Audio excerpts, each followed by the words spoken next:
आज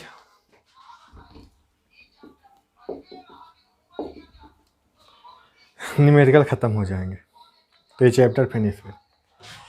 तो न्यूमेरिकल बोल रहा है एक रासायनिक अभिक्रिया का ताप 290 से बढ़ाकर 300 केल्विन करने पर अभिक्रिया की दर दोगुनी हो जाती है। अभिक्रिया की संकीर्ण ऊर्जा का मान ज्ञात कीजिए। एक्टिवेशन एनर्जी निकालनी है हमें।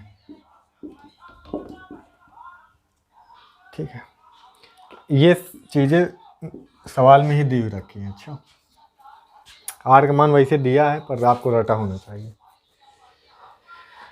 तो T1 कितना था? समय पहले था 290 केल्विन। T2 समय बढ़कर हो गया 300 केल्विन। तो दर हो जाती है दोगुनी। दर हो जाती है दोगुनी। दर दोगुनी मतलब के दोगुना। बात समझ पा रहे हैं? दर दोगुना मतलब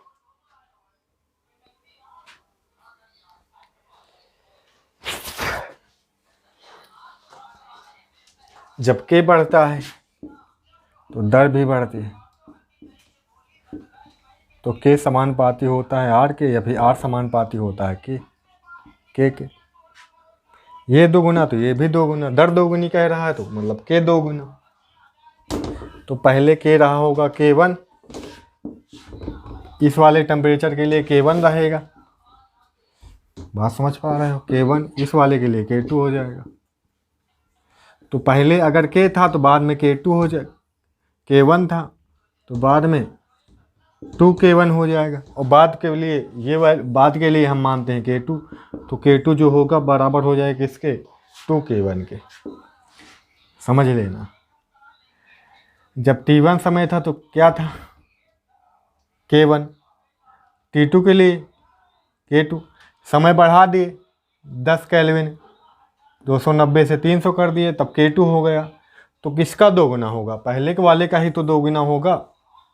तो पहले वाला था K1, तो K1 का दोगुना हो जाएगा। हमने K1 में 2 से गुणा कर देंगे, दोगुना कर। 3 गुना मतलब 3 से गुणा, 4 गुना मतलब 4 से गुणा। अब ये जो मान आएगा वो K2 के बराबर होगा, यानी बाद वाले टेम्परेचर के लिए होगा तो K2 होगा। ये बाद वाले टेम्परेचर के लिए है। बस सवाल ख़त्म। अब फार्मूला में रख के सॉल्व करना है। तो इसे ऐसे भी लिख सकते हैं, K2/K1 इक्वल टू क्या लिखेंगे? 2। ऐसे भी लिख सकते हैं, ऐसे लिख सकते हैं। तो सॉल्व कर लेंगे फार्मूले पर रख के। फार्मूला क्या बताए थे हम तुमको?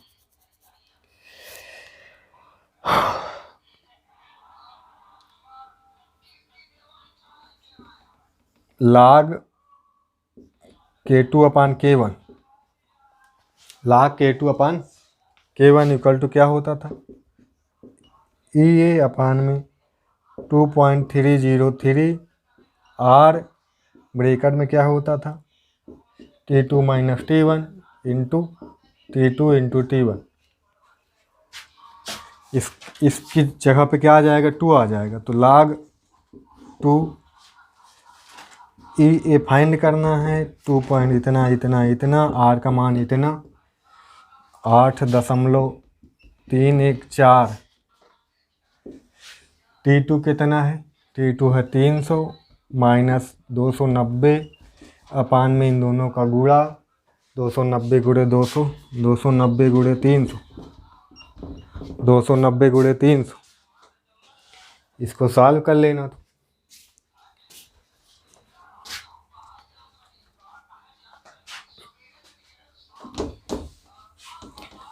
तो इसको सॉल्व कर लेना भैया।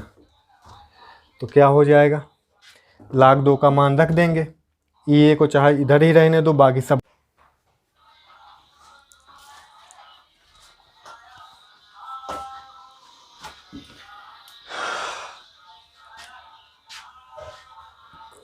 तो सबको log 2 की वैल्यू इधर क्या बचा? नीचे वाले सारे ऊपर हो जाएंगे। 2.303 इंटू 8.314, इनका मल्टीप्लाई हो जाएगा 3 0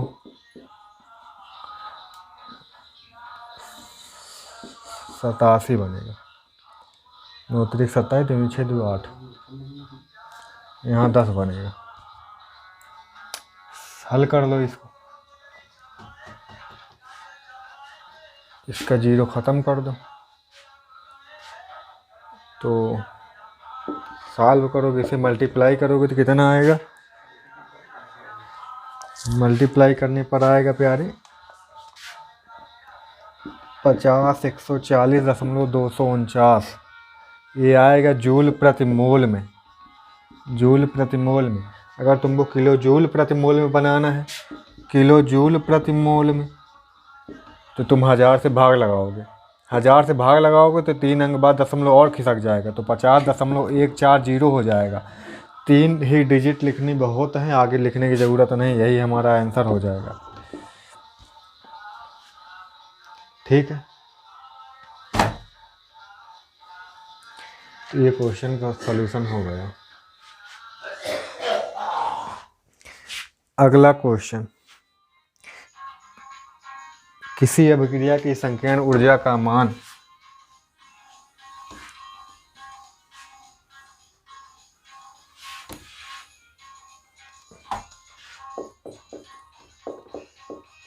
किसी अभिक्रिया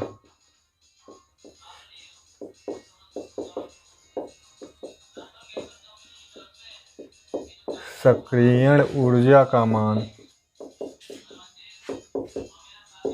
मतलब EA दिया हुआ है ना, कितना 100 किलो जूल प्रति मोल, 100 किलो जूल प्रति मोल है। उत्प्रेरक की उपस्थिति में संकीर्ण ऊर्जा का मान 75% कम हो जाता है। उत्प्रेरक की उपस्थिति में ये का मान 75% कम हो जाता है। इसका मतलब कम है, कम हो जाता है।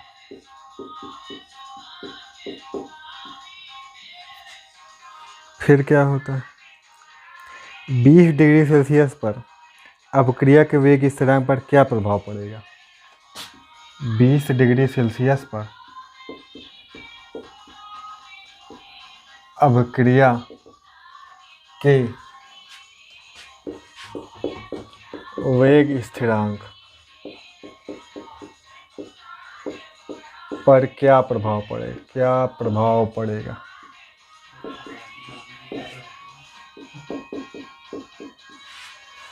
ठीक, 20 डिग्री सेल्सियस पर अपक्रिया के वेग स्थिरांक पर क्या प्रभाव पड़ेगा?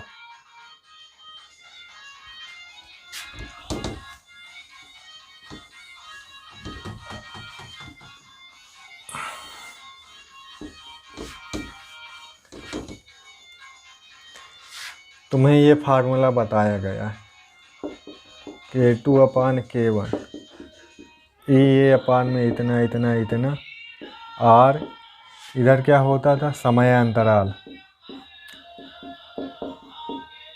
लेकिन यहाँ पे समय अंतराल नहीं है, यहाँ पे अंतर किसका होगा? संकीर्ण ऊर्जा का, इसका अंतर होगा, इसका मतलब कि डेल्टा EA होगा। ये बाद वाले से पहले वाला घटा देंगे, तो यहाँ डेल्टा T का नहीं, डेल्टा EA का काम। बात समझ पा रहे हैं? और इस पर क्या इफेक्ट पड़ेगा ये पूछ रहा हूँ। तो इसके लिए फार्मूला, जब समय अंतराल ना दे के ये चीज़ का अंतर दिया हो, तो इसके लिए फार्मूला बदल जाता है। क्या बनेगा? log K2/K1 डेल्टा EA अपान में क्या हो जाता है? 2 × 303 RT, या फिर ऐसे कह लो EA2 - EA1 2.303 RT, या फिर इस मान को उठा के इधर ले आओ, गुणा में हो जाएगा। बात समझ पा रहे हैं? गुणा में हो जाएगा। ठीक।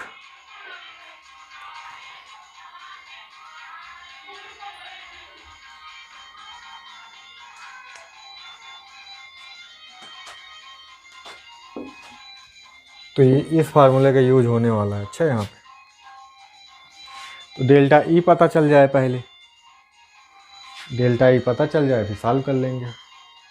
आर का मान पता है हमको, बाकी सब यही निकालना हमें, ये चीज़, इसमें क्या अंतर आएगा। ठीक।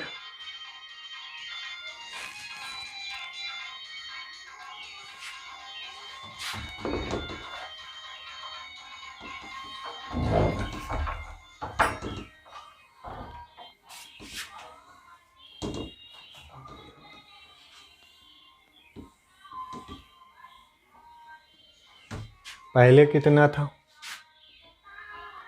पहले था 10 किलो जूल प्रति मोल। इसका मतलब क्या हुआ?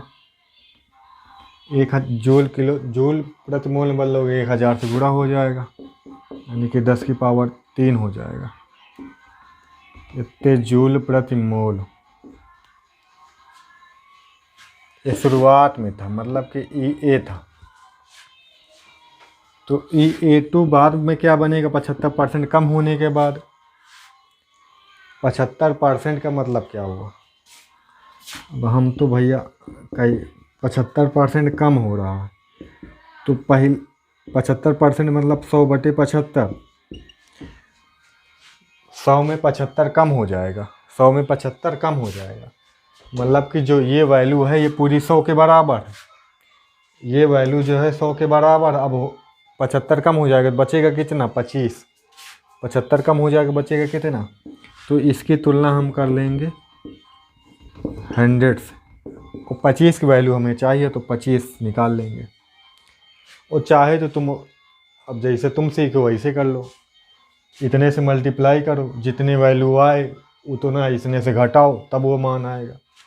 नहीं तो ये सीधा सीधा आ जाएगा। इतने जूल प्रति मोल, मतलब इतना बचेगा। फिर इसका आंसर क्या होगा? इसका आंसर क्या होगा? तो यहाँ पे इसको 3 जीरो लगाओगे तो 2 जीरो 2 जीरो ख़त्म। ये बन जाएगा 25 और 10 की पावर कितना हो जाएगा? 2 जूल प्रति मोल। अब इन दोनों का अंतर निकालोगे तुम, डेल्टा ये निकालना, तो अंतर निकालोगे तुम। अंतर निकालोगे तो फार्मूले में रख दोगे। फिर अंतर कितना आएगा इनका? बाद वाले से पहले वाली घटाओ। अंतर तो ज़्यादा वाले से कम वाला ही घटाना पड़ेगा, अच्छा, अंतर निकालने के लिए। तो शुरुआत में ज़्यादा, तो पहले बड़ी वाली वैल्यू से छोटी वाली वैल्यू होगा तो डिफरेंस निकल आएगा। तो बड़ी वाली वैल्यू कितनी है? इतनी है। इसको 3 जीरो और लिख सकते हो ना तुम। बाद में ये कितना? 25 और डबल जीरो। 25 डबल जीरो कहने का मतलब 10,000 से 2500 घटा देना है, बचेगा कितना? 7500। ठीक है प्यारे, यानी कि 75 गुणे 10 की पावर 2 कह सकते हो। इतने जूल प्रति मोल, इतने जूल प्रति मोल। ठीक, इतने जूल प्रति मोल।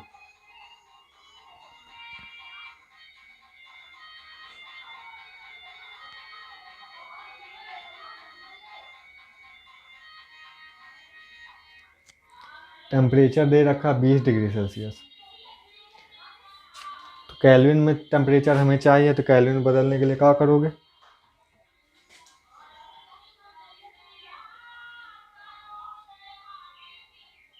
किलो जूल प्रति मोल।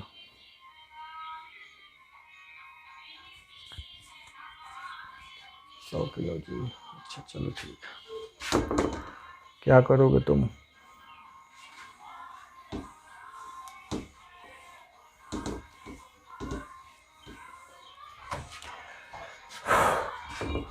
तो टेम्परेचर टी में हमें चाहिए 20 डिग्री सेल्सियस दे रखा है, केल्विन में बदलेंगे तो 273 प्लस ये बन जाएगा 293 केल्विन।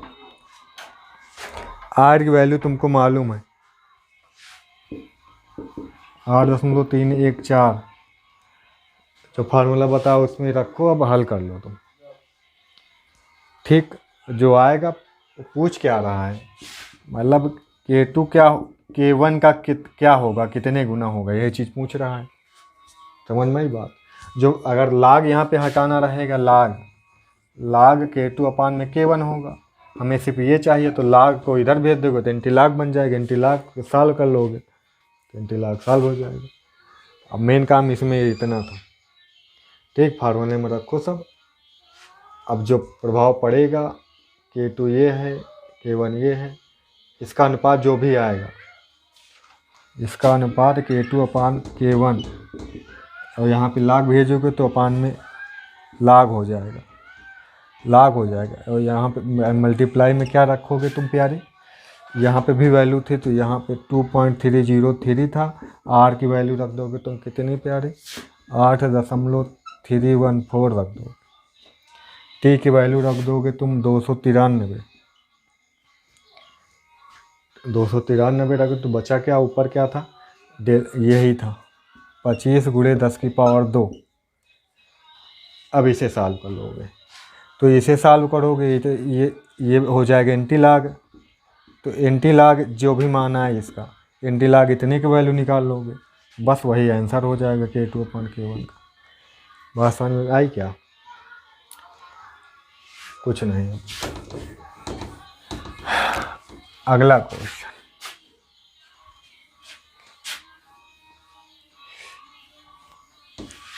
तो एंटीलाग का यूज है हर जगह पे, यूज आ जाता है उसका।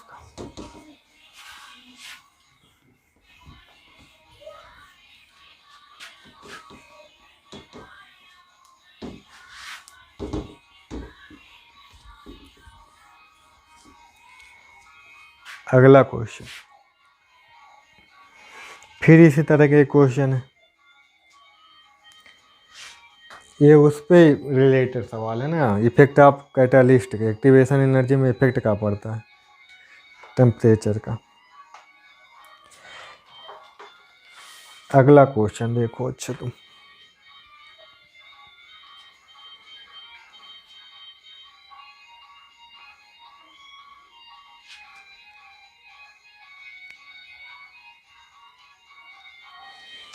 कह रहा किसी अभिक्रिया में किसी रिएक्शन में लाग के व 1/T के मध्य ग्राफ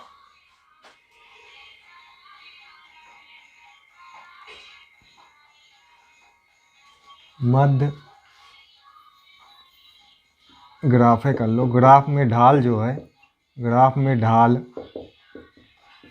स्लोप कितना है, माइनस मतलब नीचे को होगा, -5841 स्लोप इतना दिया हो, माइनस क्या दिखा रहा है, नीचे को होगा, इसे ग्राफ बताया मैंने। तो अभिक्रिया की संकीर्ण ऊर्जा की गणना कीजिए, इतना है, तो रिएक्शन के लिए क्या निकालना है, E1 फाइंड करना। अच्छा, तो स्लोप हमने बताया था, स्लोप ढाल का फार्मूला क्या था, इस ग्राफ के लिए ढाल क्या होता था, slope minus EA R into में वही वैल्यू 2.303 होता था। R तुमको मालूम है, स्लोप दिया हुआ है -5841, ये निकालोगे, ये मैं भी माइनस से माइनस उड़ जाएगा, तो ये RT इधर आ जाएगा, 58 में R, और ये है R की वैल्यू यहाँ पे रख दोगे, तो 58, 41, 3 दशमलव ये रख दोगे तो इतना, इसे सॉल्व कर लेना तुम भैया। कितना आएगा ये 8 दशमलव होता भैया, 8.314। तो ये आ जाएगा 111.8 जूल, 8 4 जूल है, इसे आएगा कुछ। तो ऐसे भी एक नंबर सवाल आ सकते, पूछने कुछ पूछेगा तुमको, सब कॉन्सेप्ट क्लियर तो हो जाएगा काम।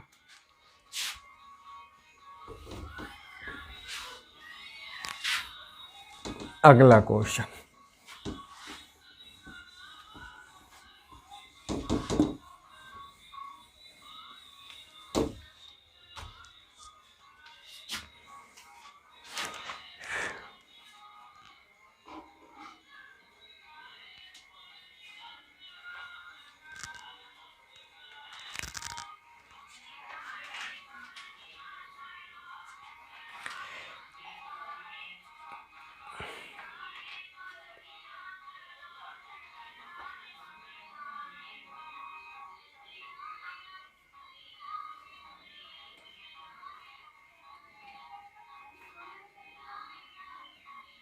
किसी अपक्रिया का वेग स्थिरांक,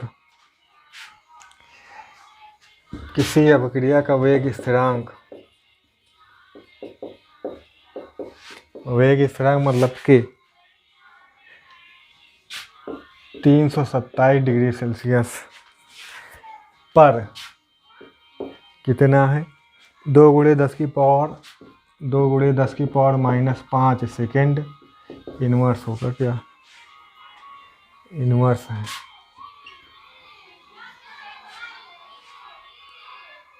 किस ताप पर वेग स्थिरांक का मान 3 गुना हो जाएगा। किस ताप पर वेग स्थिरांक का मान 3 गुना हो जाएगा।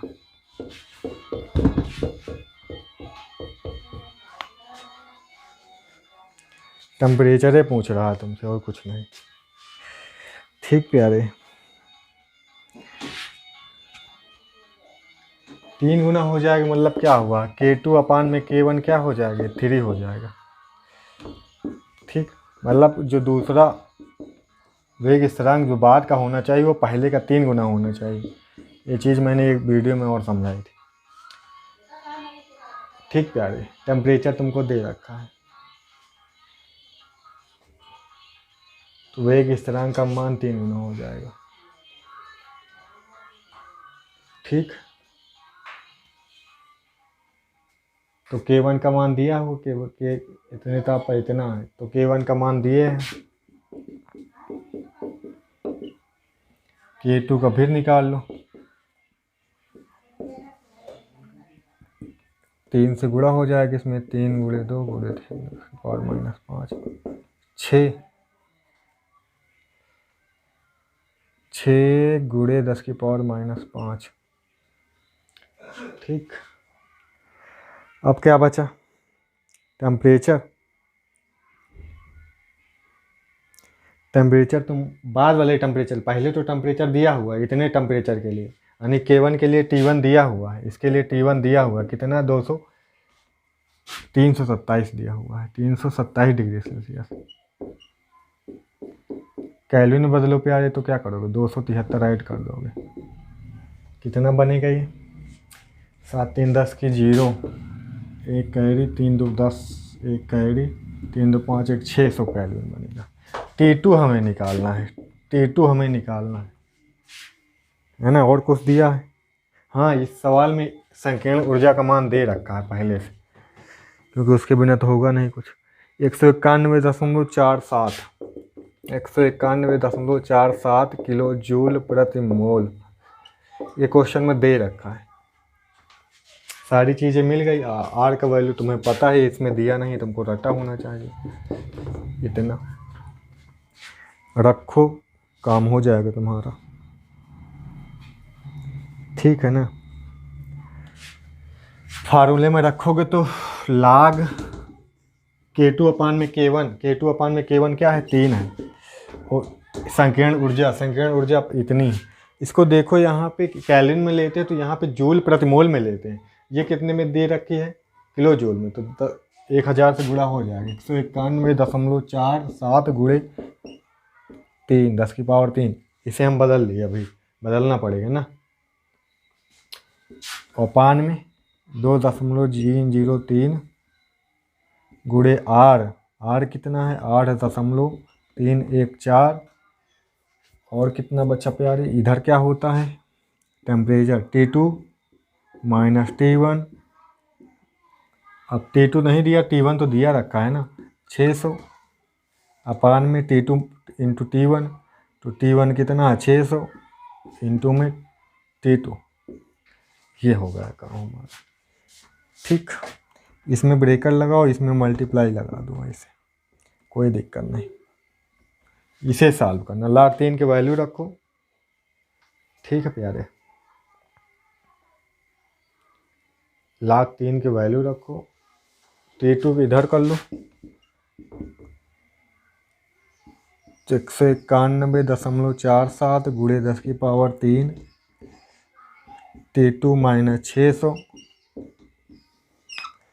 2.303 गुणे 8.14 गुणे 600। log 3 की वैल्यू यहाँ पे आ जाएगी। ठीक है, तो बनेगा क्या, इसे तुम कर लोगे सॉल्व करोगे, T2 निकाल लेना तुम। log इसका रख दो, log 3 की वैल्यू। T2 तुम करोगे सॉल्व, इसको काटो पीटो, जो कट जाए काट दो, फिर सॉल्व करो, जो भी मान है अंदर गुणा कर दो, फिर T2 इंटू में वो आ जाएगा और गुणे में ये भी आ जाएगा। तो तुमको ये सॉल्व करना आता है। फिर T2 एक तरफ कर लेना और सारा मान एक तरफ रखना। T2 के इंटू में कुछ होगा तो उसको वो नीचे चला जाएगा, डिवाइड में हो जाएगा। फिर समझ में आई बात। तो T2 की वैल्यू यहाँ पे जो भी आए, क्या आएगी, 617 दशमलव समथिंग आएगी, इतने केल्विन। हमें ज़्यादा अंतर नहीं आएगा, जैसे 600 पहले था, 600 पे इतना था, तो 3 गुना करने के लिए, मतलब 3 गुना बढ़ाने के लिए थोड़ा सा ही टेम्परेचर बढ़ाना पड़ा है ना, लगभग 17 केल्विन वगैरह, 17 केल्विन कुछ।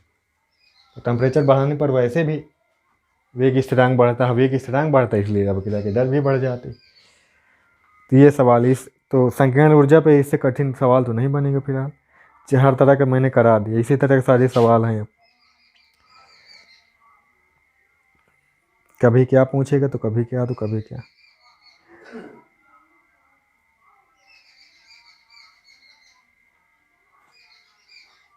कभी कभी तुमसे जो शुरुआत में आर्हेनियस ने दिया था, इक्वेशन दिया था ये, तो सारी वैल्यू दे सकता है, सारी वैल्यू दे सकता है, ये भी दे देगा, ये भी दे देगा, ये भी दे देगा, ये वाली नहीं दे देगा। इसको तुम निकालोगे इस फार्मूले से, ये वाला करके सब कुछ, वो सब करने के बाद तुमसे ए पूछ लेगा कभी कभी। बात समझ पा रहे हो, तो ये वाला भी यूज हो जाता है। तो क्वेश्चन मिलेगा तब तुमको समझ में आएगा, दिमाग में है तो हो जाएगा।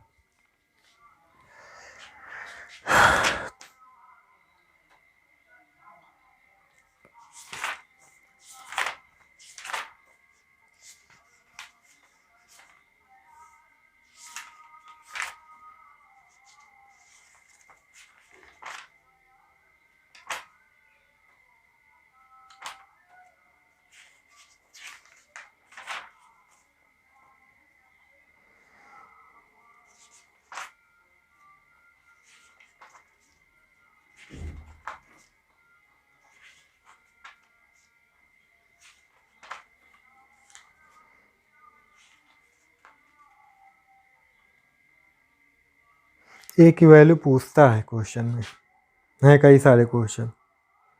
तो ए की वैल्यू तुमको यही फार्मूला लगाना पड़ेगा फिर बाद में।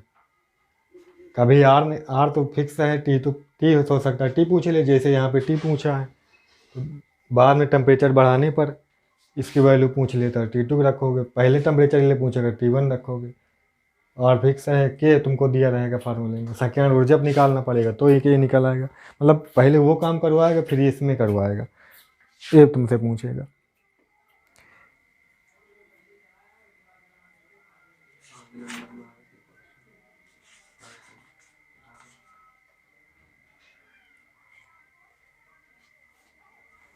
एक क्वेश्चन कर रहा है प्रथम कोटि अपक्रिया के लिए वेग स्थिरांक 60 सेकेंड इनवर्स है। प्रथम कोटि अपक्रिया के लिए वेग स्थिरांक का मान 60 सेकेंड इनवर्स है।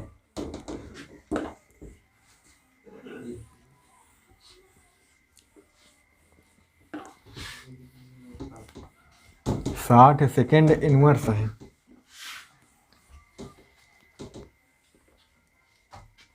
के क्या है? 60 सेकेंड इनवर्स। पूछता क्या है? प्रथम कोटि अपक्रिया के लिए अपक्रिया को प्रारंभिक सांद्रता से 1/16वां भाग रह जाने में कितना समय लगेगा? तो फर्स्ट ऑर्डर रिएक्शन। अच्छा, प्रथम कोटि अपक्रिया के लिए ये चीज़ दिया हुआ है। अपक्रिया को प्रारंभिक सांद्रता का 1/16वां भाग रह जाने में कितना समय लगेगा?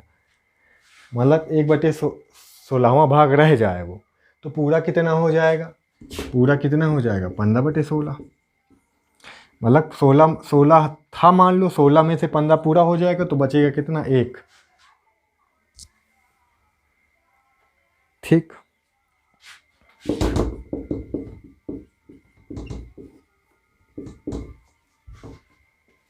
और यहाँ पे क्या है? सांद्रता। मान लो प्रारंभिक सांद्रता, ये बाद की सांद्रता। प्रारंभिक सांद्रता को किससे डिनोट किए थे? A0, बाद वाली सांद्रता को A। प्रारंभिक सांद्रता शुरुआत में रहती, बाद की सांद्रता पहले रहती। तो प्रारंभिक सांद्रता कितनी होगी? 100 होगी। A0 100 होगा तो A कितना हो जाएगा? इसका 16वां रह जाना चाहिए, इसका 16वां हिस्सा, तो 100/16 तुम निकाल लोगे टी फिर आराम से। टी कितना हो जाएगा? 2 दशमलव इतना इतना इतना। के कितना है? 60। तो ये कितना है? 100। ये कितना हो जाएगा? 100/16। हल कर लो, आ जाएगा। ठीक, हल करना तुमको आता होगा। 100/1 16/100, 100 से 100 उड़ जाएगा। अच्छा, इसे सॉल्व कर लो। कितने सेकंड आएगा प्यारे? टाइम 4.6 4.6 गुणे 10⁻⁻2 इतने सेकेंड इनवर्स। तो तुम प्रैक्टिस करो इस तरह के तमाम सवाल। कॉन्सेप्ट है क्लियर तुमको? कॉन्सेप्ट यही चीज़ें, तो तुमको हमारा काम हो जाएगा। अच्छा, तो क्वेश्चन तो बहुत सारे इसमें, मैं कराता रहूँ तो अभी 10 दिन लग जाए। तो हम ये चैप्टर आज से ख़त्म कर रहे हैं, कल से हम नया चैप्टर स्टार्ट करेंगे। और जितना बोर्ड के लिए तो सफिशिएंट है, इतना जितना करा दे, इससे ज़्यादा बाहर नहीं जाता कहीं। लेकिन आगे के लिए सफिशिएंट नहीं है, आगे के लिए और बहुत सारे क्वेश्चन। प्रैक्टिस करो, दिमाग खोलो तो काम होगा, इसे नहीं। वैसे भी सब कॉन्सेप्ट वैसे ही हैं। कॉन्सेप्ट क्लियर तो तुम्हारे न्यूमेरिकल क्लियर है। कॉन्सेप्ट में डाउट है तो फिर न्यूमेरिकल नहीं होने वाले। चलो ठीक, फिर मिलते हैं।